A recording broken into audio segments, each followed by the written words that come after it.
পঞ্চগড়ে আলুর বাম্পার ফলনে চাষিরা বেজায় খুশি। গেল মৌসুমে আলুর বাজার দর ভালো পাওয়ায় এবছর জেলার বিস্তীর্ণ জমিতে আলুর আবাদ করেছেন স্থানীয় চাষিরা।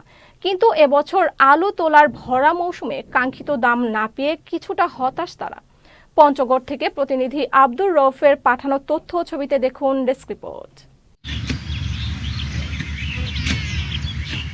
পঞ্চগড় জেলার বেলে ও দোআঁশ মাটি আলু চাষের জন্য বেশ উপযোগী। তার উপর এই অঞ্চলে নেই বন্যার প্রকোপ। অনুকূল আবহাওয়ায় ভালো ফলন পাওয়ায় গেল কয়েক বছরে আলুর চাষাবাদ বেড়েছে পুরো জেলায়। গেল মৌসুমে ভালো দাম পাওয়ায় পঞ্চগড়ে এবার আলুর চাষাবাদ বেড়েছে 50%। তবে আলুর বাম্পার ফলন হলেও হাসি নেই কৃষকের মুখে। তার উপর সার কীটনাশকের ঘাটতি ও বাড়তি দামে বেড়েছে উৎপাদন খরচ। আমি এবার 6-7 বিঘা মাটি আলু গাড়ছি। আলু আল্লাহর রহমতে যথেষ্ট ফল আল্লাহ তাআলা দিছে।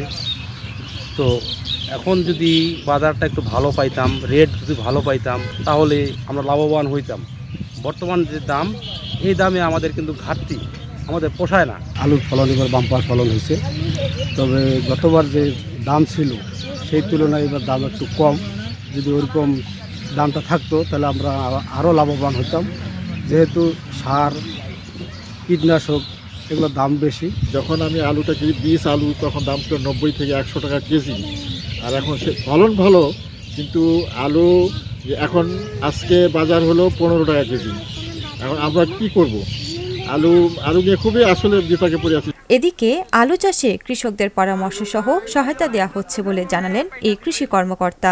আমরা কৃষি বিভাগ থেকে প্রতিনিয়ত তাদের পরামর্শ দিচ্ছি যাতে আলুর যে রোগ, বিশেষ করে নাভি ধসা রোগের আক্রমণ সেটা না হয়। তাই কৃষকদের আমরা প্রতিনিয়ত পরামর্শ দিচ্ছি ছত্রাকনাশক স্প্রে করার জন্য। আশা করছি যে গতবারের চেয়ে আমাদের উৎপাদনও বেশ ভালো হবে।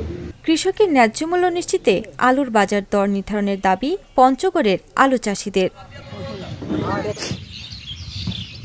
পূর্ণিমা Raut, channel S news desk.